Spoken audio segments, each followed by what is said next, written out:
Is there a game of chess being played at the political level? Second question, is it a dangerous game of chess?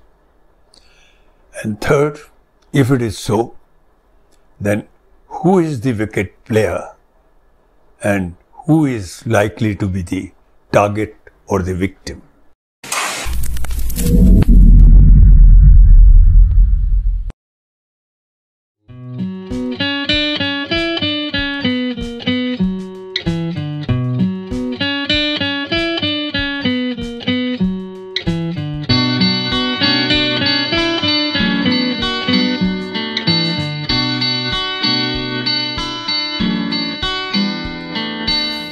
Hello, welcome to episode number 31 of our program Four Fingers Formula. पहले एक small anecdote on the aside kind of.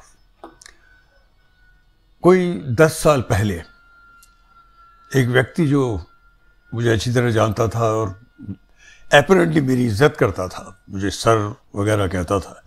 He is also a filmmaker. बड़ी बड़ी चीज़ें करने की कोशिश कर रहा था, पर he was in a, as it appeared, in a state of struggle. तो वो अक्सर मुझे मिलता था, मैं उसे फंक्शंस में भी देखता था. और एक चीज़ बड़ी अजीब होती थी कि वो जो पब्लिक फंक्शंस होते थे इंडस्ट्री के, उनमें कई दफ़े बहुत रूड हो जाता था स्टेज पर बोलने वालों के प्रति और अजीब अजीब सवाल करने लगता था. थोड़ा मैं एम्बेरस भी फील करता था और समझ में नहीं आता था क्या कहूँ. एक आध दफ़े मैंने उससे काउंसिल भी किया, भाई क्या करते हो, ऐसा नहीं करना चाहिए, क्योंकि मेरी वो बड़ी इज्जत करता था.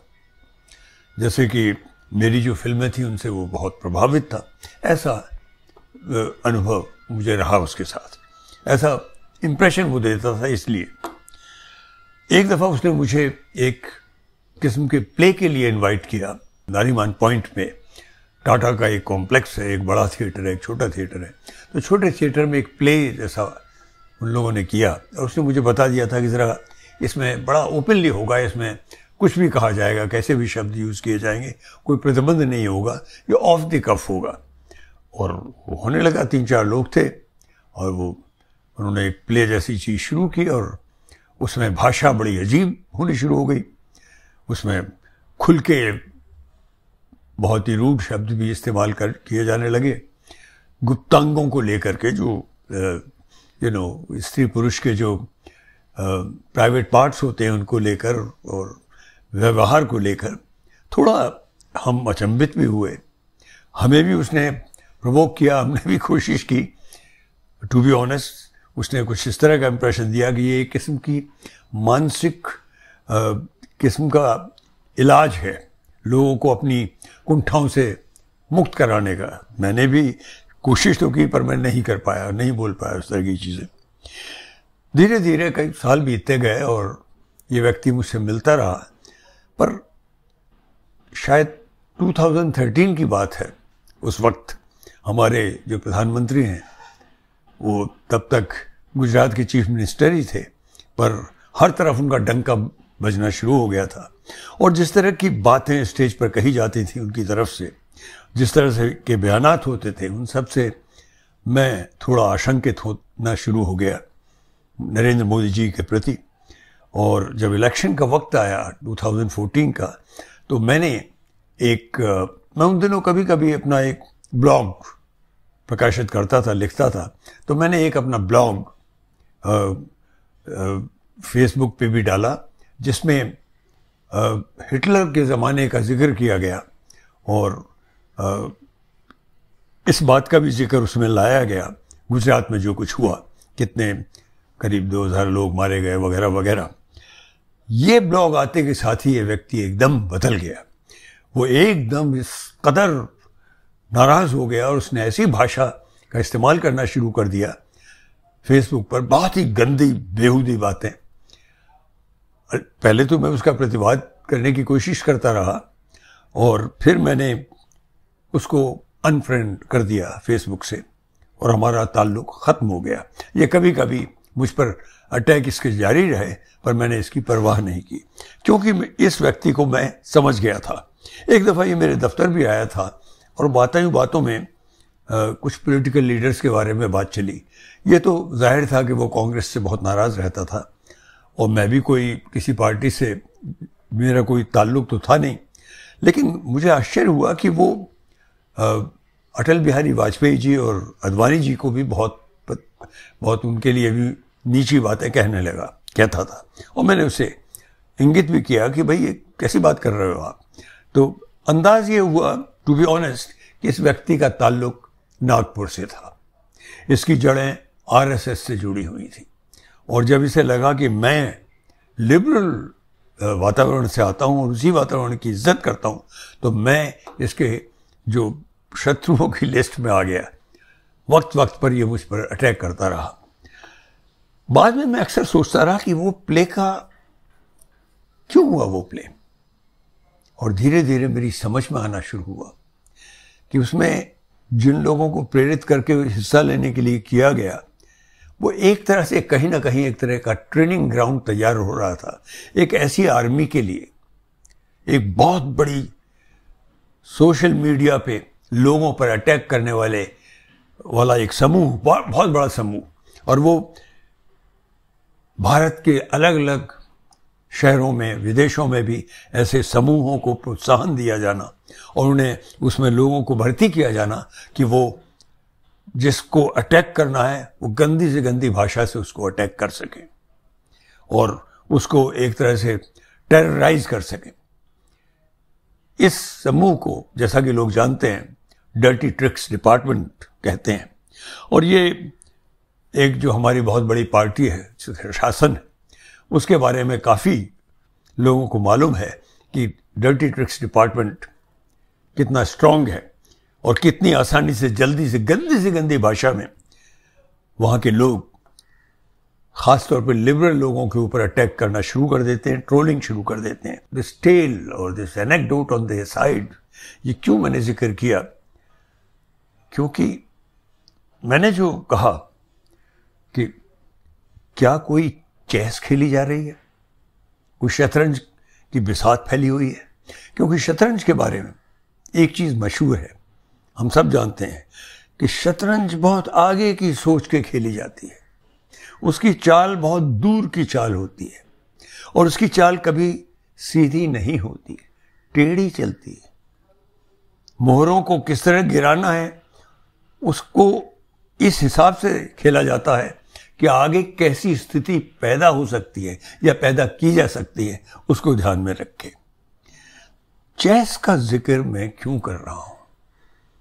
भारत में क्या पॉलिटिकल लेवल पर कोई चेस खेली जा रही है? ये मैंने कहा, मुझे लगता है ऐसा है। हाल ही में जो सबसे इंपॉर्टेंट घटनाएं हैं या बातें हैं जिन पर मीडिया पूरी तरह से केंद्रित है और हर घंटे लगा हुआ है, उनमें दो बातें विशेष हैं। एक है सली डील्स। ये जो सली डील्स का जो फिनोमिनन है, ये लास्ट ईयर, पिछले साल सामने आया था। क्या था ये? जो मुस्लिम महिलाएं हैं अच्छे घरों की, जो सरकार को क्रिटिसाइज करती रहती थी, जो इंटेलेक्चुअल्स हैं, जो मीडिया से ताल्लुक़ रखती हैं, ख़ासतौर पर रिपोर्टर्स हैं, जो अपने आर्टिकल्स छापती रहती हैं ऐसी, उनकी तस्वीरें उठाकर उनमें कुछ नग्नता के तरीके से उनको तब्दीली करके और नीलामी उन औरतों की। और ये अटैक बहुत ज़ोरों से होना शुरू हुआ। दिल्ली पुलिस ने तो अभी भी कुछ नहीं किया और जगह की पुलिस ने भी नहीं किया। ये घटनाएं ज़्यादातर उन महिलाओं के लिए हुआ जो ज़्यादातर दिल्ली और मुंबई में बहुत एक्टिव हैं। लेकिन मुंबई की जो पुलिस है उसने तेज़ी दिखाई। उसने देखते ही देखते 3-4 दिनों में ही 4 ऐसे दोषियों को पकड़ लिया। एक को बंगलौर में पकड़ा और पकड़ करके पुलिस यहाँ लेकर आई मुंबई में। एक को उत्तराखंड में पकड़ा, एक लड़की को, महज 18 साल की लड़की। बेंगलोर का लड़का था, वो भी 21 साल का। एक और लड़के को पकड़ा, 21 साल का। और एक आज पकड़ा गया है, वो भी युवक है। इनमें से एक दो ने तो अपनी गलती मान ली, they accepted their guilt, they tried to apologise and they are in police custody. उन पर अब आगे की कार्यवाही होगी। इन सब का उद्देश्य अगेन वही, terror, create a sense of terror so that these targets, soft targets, Muslim women, Muslim activists, Muslim reporters, वो अपनी जबान बंद कर लें और सरकार के खिलाफ कुछ ना लिखें। ये इसका उद्देश्य है और ये सबको पता चल गया है। दूसरी खबर जो बहुत ही ज्यादा सुर्खियों में है कल से, वो है प्रधानमंत्री का पंजाब का दौरा। कल वो फिरोजपुर गए थे, मतलब फिरोजपुर उन्हें जाना था पंजाब में एक पब्लिक फंक्शन अटेंड करने के लिए, जो बताया जा रहा है वो ये कि बहुत सारे बड़ी बड़ी स्कीम्स थी, इकोनॉमिक स्कीम्स, इंडस्ट्रियल स्कीम्स, उनको जाकर के उनका अनाउंसमेंट करने वाले थे। लेकिन थी ये एक पब्लिक फंक्शन जिसमें 70,000 लोगों को आमंत्रित किया गया था, उनकी कुर्सियां लगाई गई थी, बहुत बड़ा इंतजाम किया गया था। कल प्रधानमंत्री वहां गए सुबह, उनके कार्य दौरे की जो पहले से प्रोग्राम प्रकाशित होता है उसके हिसाब से वो भटिंडा एयरपोर्ट पर पहुंचने वाले थे और वहां से एक हेलीकॉप्टर लेकर फिरोजपुर जाने वाले थे। लेकिन मौसम कल बहुत नरम था, हल्की बूंदाबांदी बारिश जैसी थी, तो क्योंकि मौसम ठीक नहीं था तो कोई आध घंटे भटिंडा एयरपोर्ट पर इंतजार करने के बाद प्रधानमंत्री ने खुद ये डिसीजन लिया कि वो सड़क के रास्ते से बाय रोड फिरोजपुर जाएंगे। और उन्होंने कहा उनका मेन उद्देश्य फिरोजपुर से पहले हुसैनीवाला में एक शहीद स्मारक जो है वहां जाकर अपना मस्तक नवाने का, उनको उसको अपनी इज्जत देने का उन्होंने तय किया। सारा इंतजाम जल्दी जल्दी किया गया और उनका काफिला रवाना हो गया और ये काफिला चलता गया। कोई 30 किलोमीटर की दूरी के बाद जब प्रधानमंत्री एक फ्लाईओवर के ऊपर थे, एक लंबे पुल के ऊपर थे, उनकी मेन गाड़ियां जो थी, गाड़ियों का जो दस्ता था उनका, तो वो रुक गया। क्यों रुक गया कि कुछ किलोमीटर आगे पता चला कि अचानक कुछ किसान अपने ट्रैक्टर ट्रॉलियां वगैरह लेकर के आ खड़े हुए और रास्ता रोक दिया। तो इन्हें रुकना पड़ा, उन्हें हटाने की कोशिश करनी शुरू हो उससे पहले कोई 15-20 मिनट बाद अचानक प्रधानमंत्री के काफिले ने डिसाइड किया कि वो वापस जा रहे हैं और वो वापस भटिंडा एयरपोर्ट चले गए और वहां से फ्लाइट लेकर दिल्ली चले आए। भटिंडा एयरपोर्ट पर सपोजिटली, रिपोर्टेडली, मतलब रिपोर्टों के मुताबिक, और खासतौर पे ये रिपोर्ट ANI एक एजेंसी है उसके थ्रू आई, जो कि समझा जाता है सत्तारूढ़ पार्टी के काफ़ी नज़दीक है, काफ़ी उसके प्रति हमदर्दी रखती है। तो ANI ने एक रिपोर्ट दी कि प्रधानमंत्री ने भटिंडा एयरपोर्ट पर जो DGP था उसको कहा, टेल योर चीफ मिनिस्टर, अपने चीफ मिनिस्टर से कहिए कि मैं अपनी जान जिंदा बच के आ गया, मैं अपनी जान बचाकर जिंदा भटिंडा एयरपोर्ट पहुंच गया। ये बड़ी तीखी टिप्पणी थी, इससे बहुत लोग, बड़ा आक्रोश सा पैदा हो गया और बीजेपी एकदम जोरों से अटैक करना शुरू कर दिया उसने। जो पंजाब की सरकार है, वो कांग्रेस की सरकार है, चन्नी साहब की सरकार है, उस पर अटैक करना शुरू कर दिया और उनसे इसकी सफाई मांगी गई कि ऐसा कैसे हुआ और हमारे प्रधानमंत्री को की जान लेने की कोशिश की गई, ये सब कहा गया। हम हर वक्त टेलीविजन पर चिपके हुए थे इस बात को देखकर, हम हर तरह की रिपोर्ट जानने की कोशिश कर रहे थे। हमको ये भी पता चल रहा था, हमसे मेरे ताल्लुक है, मैं खुद, कि जो मेन चैनल्स हैं वो कुछ तस्वीरें दिखा तो रहे थे, उनका रुझान किस तरह है वो समझ में आ रहा था, लेकिन साथ में दूसरी रिपोर्ट्स भी आ रही थी जो सोशल मीडिया की रिपोर्ट्स थी। खासतौर पे यूट्यूब पर एक के बाद एक वीडियोस आते जा रहे थे जो एक्चुअलिटी के थे। उन एक्चुअलिटी में बार बार एक चीज़ जो उभर कर आ रही थी वो बहुत ही अचंभित करने वाली थी। वो ये थी कि फिरोजपुर में जहाँ पब्लिक फंक्शन होना था, वहाँ जहाँ 70,000 सीटें लगाई गई थी, वहाँ 700 लोग भी नहीं थे। लोग वहाँ आए ही नहीं। क्यों नहीं आए? कुछ तो ये भी समझा जाता है कि कल रात तक किसान लोग धरने पर बैठ गए थे इस बात के लिए कि प्रधानमंत्री आने वाले हैं तो किसी को वहाँ जाने ना दिया जाए। ये संभव है। कुछ ये भी कि लोग बिल्कुल उत्साहित नहीं थे प्रधानमंत्री का स्वागत करने के लिए।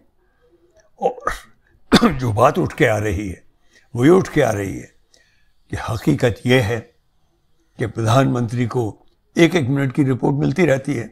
जब उन्हें यह पता चला कि वहाँ लोग हैं ही नहीं, तो हेलीकॉप्टर की बात रद्द की गई और पूरी रचना, पूरी चेस खेली गई, पूरा ड्रामा तैयार किया गया कि वो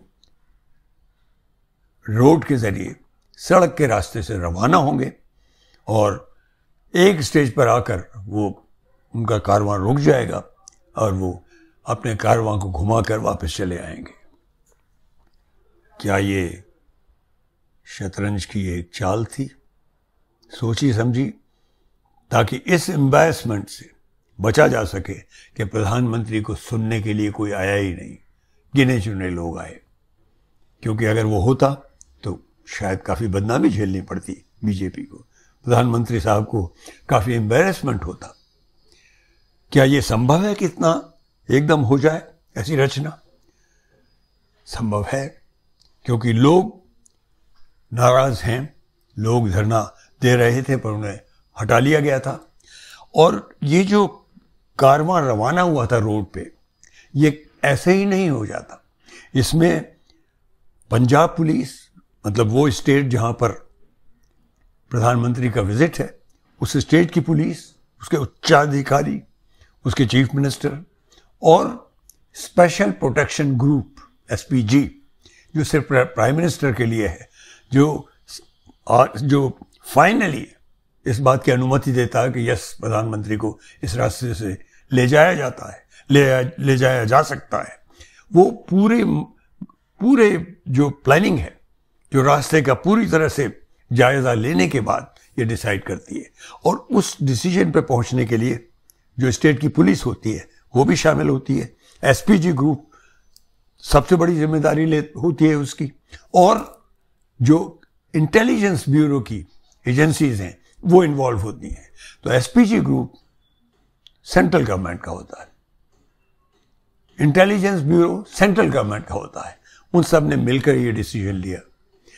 चन्नी जो चीफ मिनिस्टर हैं पंजाब के, उन्होंने बहुत, ये बड़ी तारीफ करने वाली बात है, उन्होंने इतने अच्छे शब्दों में, इतनी इज्जत के साथ अपनी सफाई टेलीविजन पर एकदम उन्होंने दी कि प्रधानमंत्री को कोई जरा भी चोट नहीं पहुंची, कोई किसी का ऐसा इरादा जरा भी नहीं था, बिल्कुल नहीं था।